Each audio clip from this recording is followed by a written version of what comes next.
Hi guys, welcome back to Brinker Family Farm. My name is Julie. I have a little surprise. We have some new animals. There they are. We're going to clean up the cat food. Mer's just spilled all over the place, and then see if we can get her to come over here and I'll tell you more about them.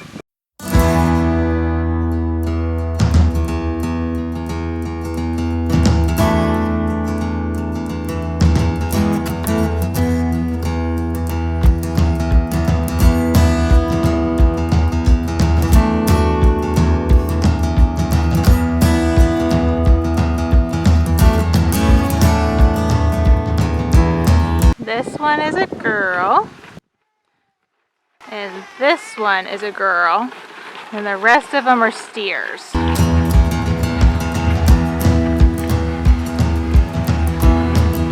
I just fed them. They are getting fed like 2 times a week, and we're doing just a Purina, pre-con, cattle, calf starter, and just mostly so that they'll come up to us when we want them. It's just more of a training thing.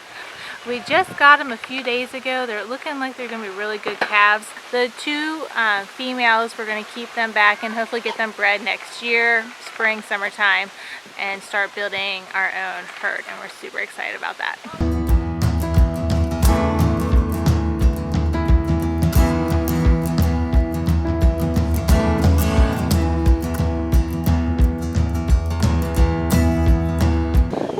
To go save Eliana. She's stuck in a toy.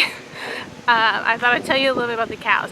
So the first animals we got when we moved here, and we are right about 3.5 years ago since we moved, but the first animals we got was chickens because I wanted eggs, and then we got the meat chickens to put in the freezer. Then in this April we were able to get our first 2 calves, which you've seen, Glory and T-Bone. They have been moved over to the Equip Grant fence that we had done this summer. What do you need? I want some help. You want some help? Are you maybe stuck? My leg is stuck down. And your leg is maybe stuck down there? And Darcy? I was She was coming to you? Okay. Child saved.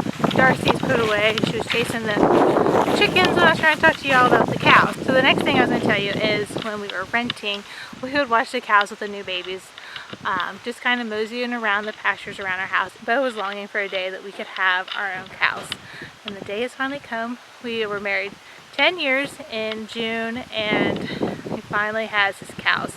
So we're up to 10 right now, and the people that we got these 8 off of, and we're also using the bull with Glory and T-Bone, so hopefully we'll be able to get some calves from them next year. We have the steers for meat. 3 of them are sold to some family members. One's going to be for us, and then at least 2 for some other family that we wanted to be able to offer some fresh beef to. This is going to be our practice year, see how it goes, see how long it takes to finish them out and get a good weight on them, and we feel comfortable taking them off to the butcher. Hopefully next year we'll be able to get some more and offer some more maybe to our community. We'll have to see how this year goes.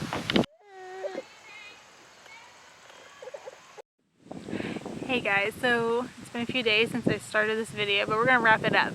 I don't believe I told you the name of those calves. They are a Simmental and Angus cross. And behind me you can see walking. We're borrowing a bull. He's a smaller guy, and so he throws the smaller calves, which is good for our girls since it'll be first time they're freshening. He's going to be with us for a couple cycles, and we looked that up, and a cycle is 18 to 24 days. So he'll be with us for about 2 or 3 months, and hopefully get our 2 girls bred in that time. Hopefully by the end of summer, first part of fall, we will be having some new calves of our own, which will be really exciting. Back behind me you can see some gravel. That is the next step in our Equip Grant. The guys are going to be digging up the ground. That's going to be like our permanent winter bed, and that'll be where like hay and the water sits.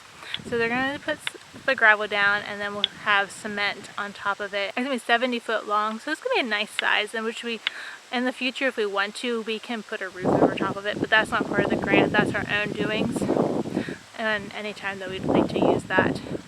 But this pen behind us is going to be our winter pen that in the future future, when we have our other pastures set up for rotational grazing, those will get rest in the winter, and this will be our winter house, which is actually big enough that over in here, this section, if we wanted to, we could fence it off and have a couple bulls if we decide to in the future.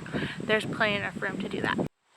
And you see behind me the combine as well. The guys are waiting for the soybeans to dry up a little bit more, and then they're going to be doing the soybeans. There's roughly 30 acres that they do up here, and we're hoping to transition more to grain farming in the sense of growing wheat and different things that we can feed, make our own feed for the cows in the future.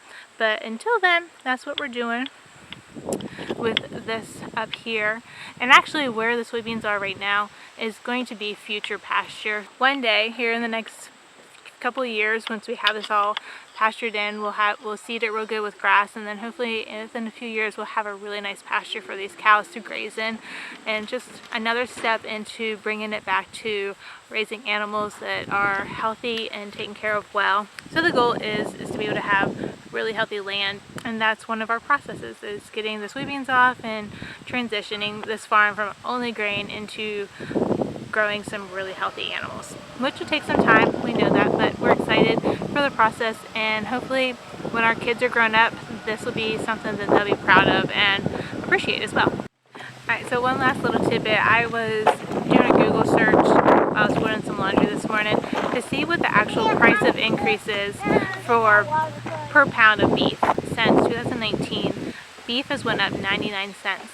And when you think about that in the sense of when a hanging weight for a cow, like the hides off and it's getting ready to be processed at the butcher, is roughly 750 pounds. That is almost $750 an increase that you would have if you went to the store to buy that meat in just 3 years. That's even, you know, there was a 31-cent increase between 2019 and 2020. So this is just insane to me that we've got that much of an increase in just this short amount of time, which leads us to another reason that we want to grow our own beef. We want to be able to offer a healthy protein for our family and for other families and save a little bit of money. I mean, with a family of 8, we kind of go through a lot of meat around here. So that's just something else to kind of think about and gnaw on a little bit when you're thinking about supporting the local farmers. Yes, things are going up and they have to confiscate some of that too, but you're helping a family and you know that your meat's not getting shipped from who knows where. Alright guys, when I wrap up this video, I'm going to go and try to get some garlic planted. We're calling for some colder weather this week and I want to get that in the ground. But I hope y'all have a wonderful week and we'll talk soon. Bye now.